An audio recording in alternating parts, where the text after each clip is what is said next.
Então, boa tarde, pessoal. Obrigado pela presença de todos.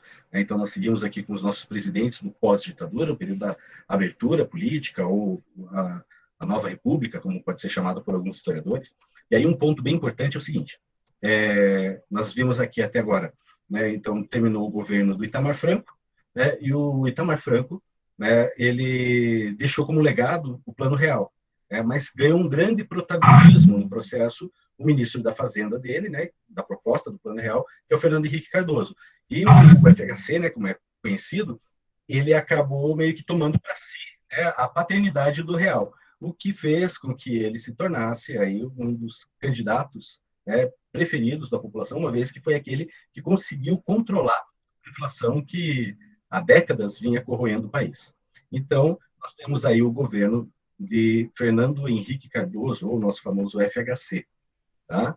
Ainda vivo, né, o presidente, ainda está, não diria nativa, mas mesmo como político, não tenho visto ele pleiteando nenhum cargo, né, mas já atuou bastante, né, sempre tem entrevistas dele, fazendo comentários, enfim, é uma figura ainda presente aí no nosso cenário político, né? E falar um pouquinho do governo dele. Primeiro detalhe, o presidente vai conseguir a reeleição, né, vai conseguir aprovar o projeto de reeleição, e o que vai fazer com que de 4 anos ele consiga governar por 8 anos, então de 1995 até 2002, né, divididos em dois mandatos. Tá?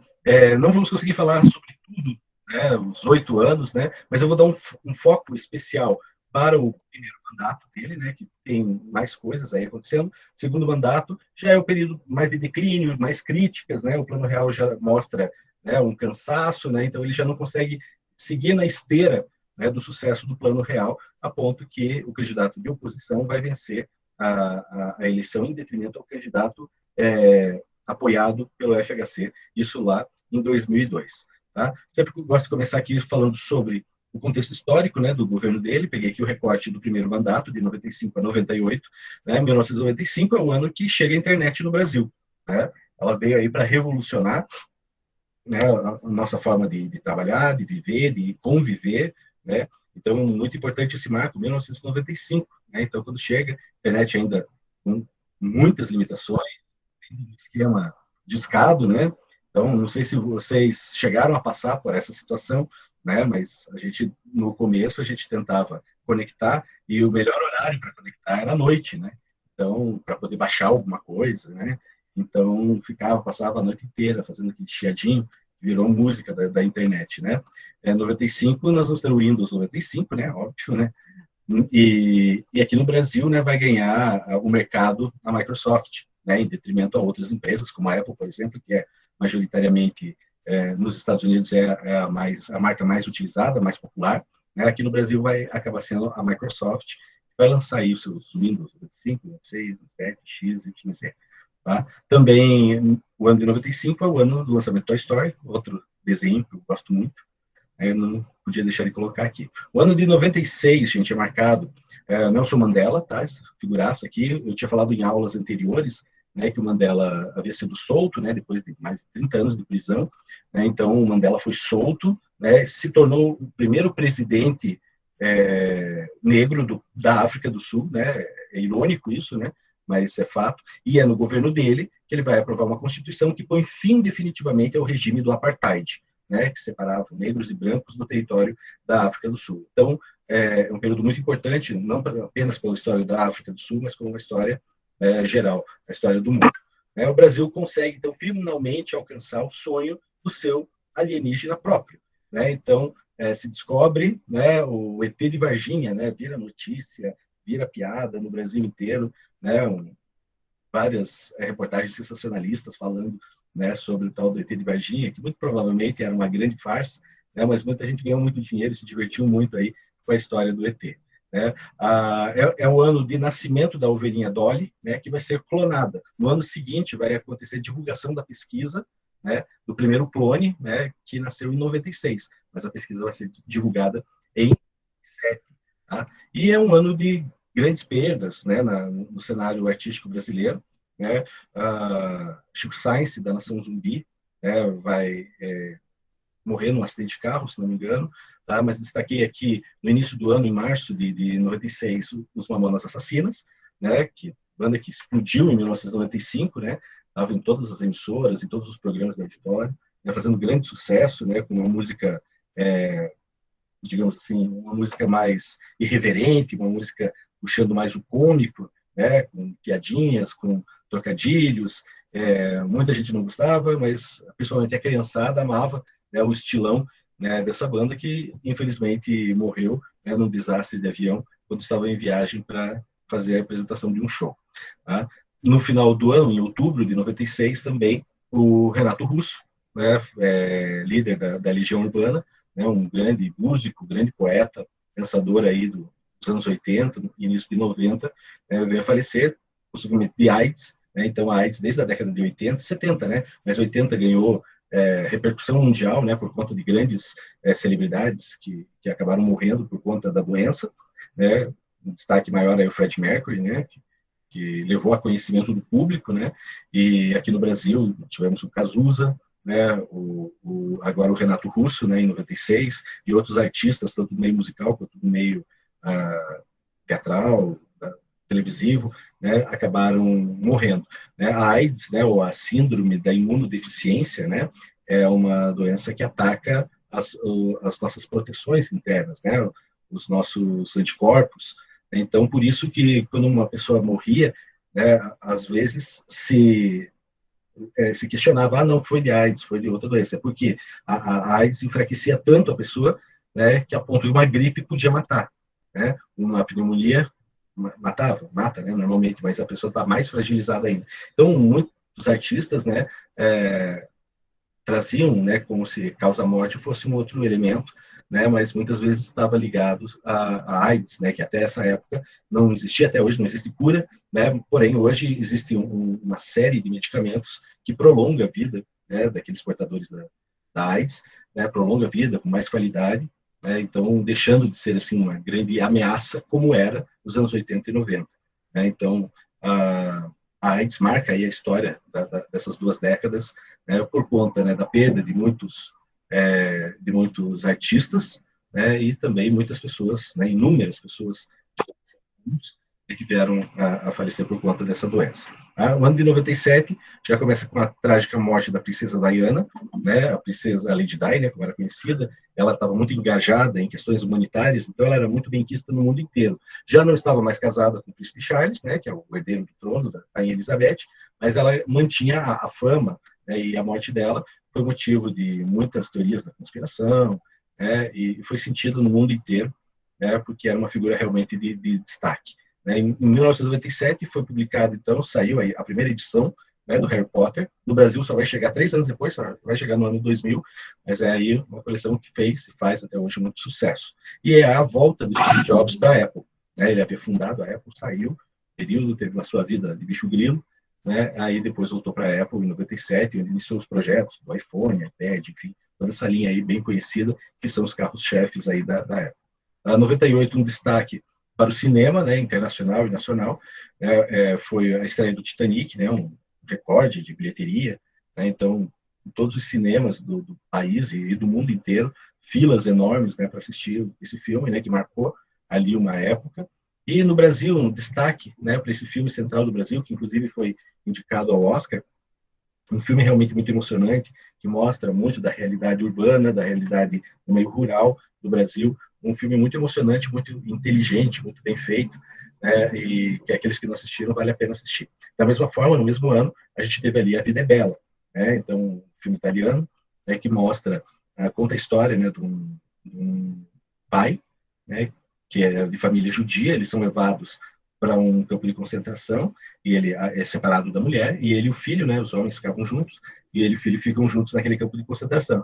Então, para aliviar, né, o sofrimento do filho, de estar vivenciando aquela situação horrível, ele faz parecer como se fosse um jogo, tudo aquilo que estava acontecendo dentro do campo de concentração. Então, é um filme excelente, que mostra muito bem esse período aí da Segunda Guerra Mundial, o Holocausto, né? É um filme que eu recomendo você ir com vários lencinhos de papel, porque é de chorar.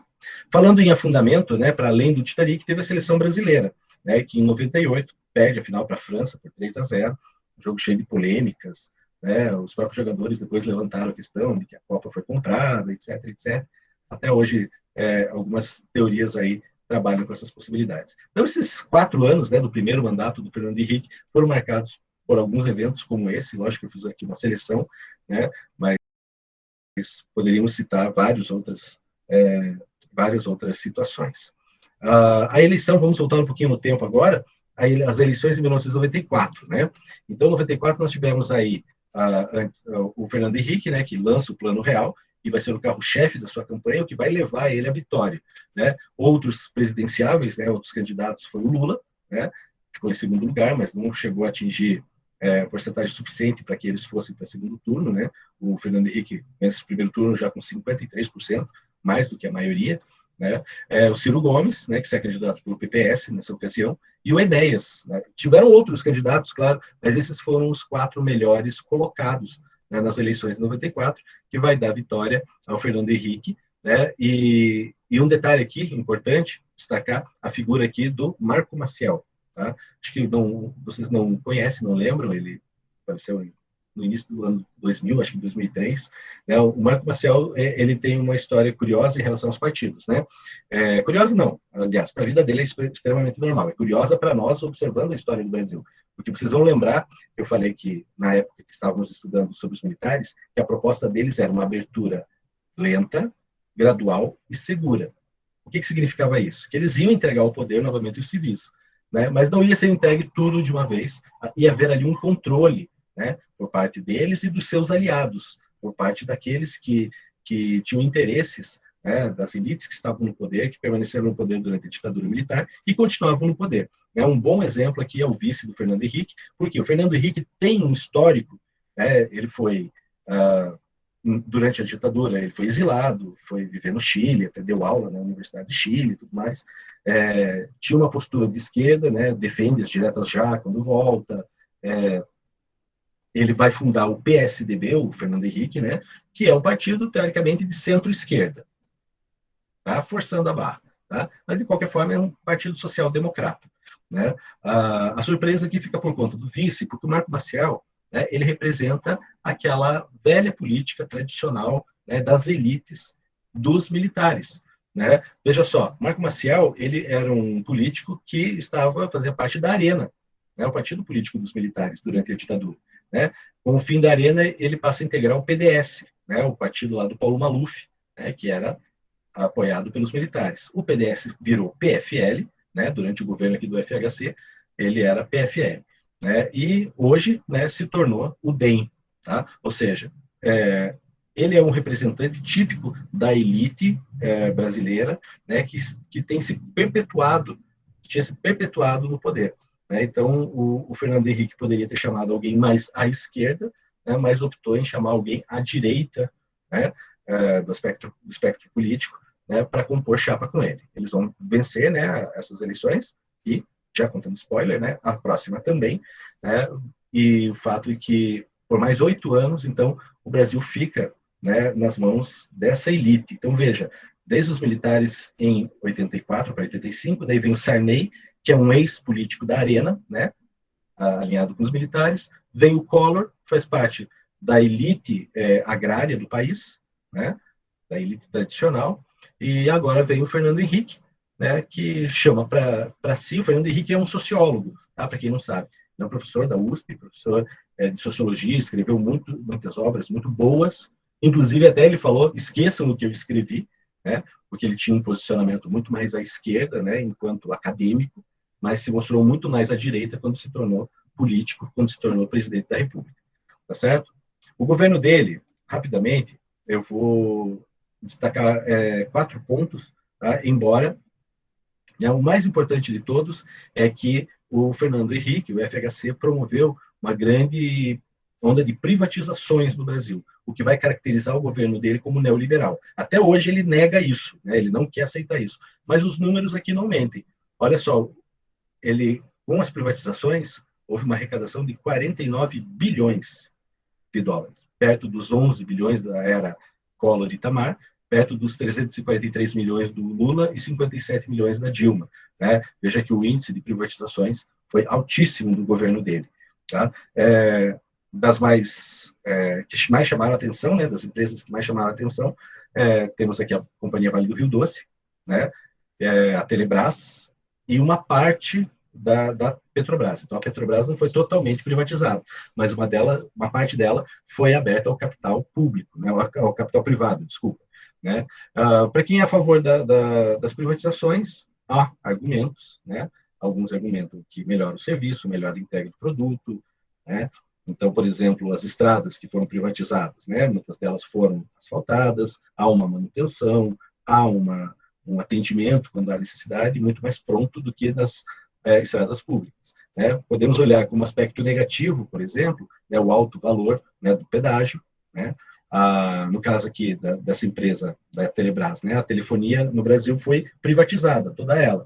Então, hoje está nas mãos de empresas privadas. O governo não se mete nas decisões, nos preços, e muito menos na entrega dos serviços, que são campeãs, né, de reclamações nos órgãos que ouvem esse tipo de reclamação sobre entrega de serviço. Então, nós temos aí, só quem tem uma Oi, uma Claro, uma Vivo, sabe do que eu estou falando. Tá? E a Vale do Rio Doce, por exemplo, uma das mais desastrosas consequências a gente viu aí há 2 anos atrás, em Mariana, com soterramento, Brumadinho depois, tudo isso por conta do quê? As empresas estatais, elas têm um compromisso de entregar um serviço para a população. Tá? Elas não têm compromisso com o lucro. Uma empresa privada, ela tem compromisso com o lucro, lucrar. Ou seja, se ela quer lucrar, ela vai fazer o máximo para gastar o mínimo para receber ainda mais valores como forma de lucro. Tá? Então, essa é a crítica a quem é contra as privatizações. Mas temos para todos os gostos. Tá? Além disso, vou destacar aqui a reformulação do serviço federal, né, que vai se moldar às empresas privadas. Então, o serviço público, principalmente federal, acontecia de forma diferente. Há muitas críticas sobre o serviço público. Posso falar, eu sou servidor público federal, né, há muitas críticas, né, mas eram ainda maiores, né, no passado. No governo do FHC, ele faz uma reformulada para melhorar esse serviço, né, aproximando muito mais da lógica das empresas privadas. Tá? Os bancos tiveram um grande problema na era FHC. Ele não conseguiu controlar a inflação, só que esses bancos vinham arrecadando horrores, né? Eles tinham lucros gigantescos, né, por conta da alta inflação, né? Ou seja, as contas do povo. Agora que a inflação estabilizou, coitados, diminuiu o lucro deles. Então, a FHC vai tentar fazer o máximo para socorrer esses pobres, abandonados banqueiros, né? Não confundir banqueiro com bancário, né? Então, bancário é o funcionário, banqueiro é o dono do banco. Né? Quem ele vai ajudar não é o bancário, é o banqueiro. Tá? Isso se estende até os dias de hoje, a gente vê isso acontecendo. Né? No Ministério da Educação vai propor a Lei de Diretrizes e Bases, que divide as responsabilidades da educação entre esfera federal, estadual e municipal, né? Onde o federal se ocupa das universidades, do ensino superior e do ensino médio técnico, tal como nós temos, o estadual do ensino médio e fundamental 2, e o município se ocupa, né, da educação infantil e educação básica ali. Tá? Com algumas variações aí ao longo do tempo, mas a LDB foi criada aí no governo do FHC. E, ponto polêmico, né, ele conseguiu aprovar, então, a emenda da reeleição. Então, de 4 anos, ele conseguiu estender para 8 anos. Né? Então, ele conseguiu se reeleger. Ao longo aí, desde essa época, né, que passa a ser possível a reeleição para os cargos do Executivo, né, presidente, governador e prefeitos, né, essa possibilidade, todos os presidentes conseguiram suas reeleições. Estamos na expectativa para ver se este consegue se reeleger. Não sabemos, né? Mas o Fernando Henrique ficou 8, Lula ficou 8, Dilma ficaria 8, né? Mas sofreu o golpe em 2016, né? Então foi derrubada e agora estamos no governo do Bolsonaro que pleiteia aí a sua reeleição. Mas isso é um assunto só para a gente ficar na torcida, né, Laura? É isso aí. Então, pessoal, sobre o FHC, é isso, o primeiro mandato, tá? Tem outras coisas, como eu falei, para o segundo, mas, em síntese, no segundo mandato, a popularidade dele cai, a oposição fica muito forte, principalmente o PT, né, a ponto que vai levar às eleições lá de 2002. Tá? Mas dê uma lidinha no livro, no material didático, é bem importante aí para compreender esse período aí tão próximo aí da nossa história. Tá bom? Na aula que vem a gente vai falar do Lula, né? Dos 8 anos do Lula. Tentar, pelo menos, falar dos 8. Tá certo, gente? Obrigado pela participação de vocês. Valeu. Boa semana. boas aulas.